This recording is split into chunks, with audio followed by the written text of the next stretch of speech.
اے خداوند، میں تجھ ہی کو پکاروں گا۔ اے میری چٹان، تو میری طرف سے کان بند نہ کر۔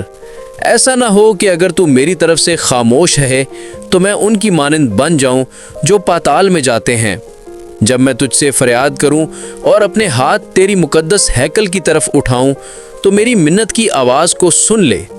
مجھے ان شریروں اور بد کرداروں کے ساتھ گھسیٹ نہ لے جا جو اپنے ہمسایوں سے صلح کی باتیں کرتے ہیں مگر ان کے دلوں میں بدی ہے۔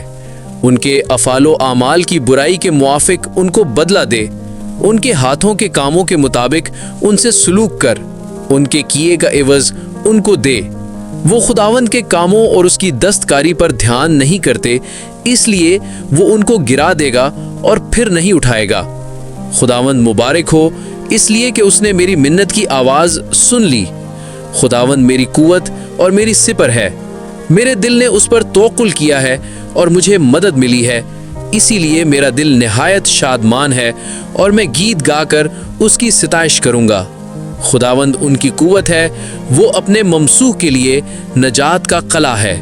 اپنی امت کو بچا اور اپنی میراث کو برکت دے، ان کی پاسبانی کر اور ان کو ہمیشہ تک سنبھالے رہ۔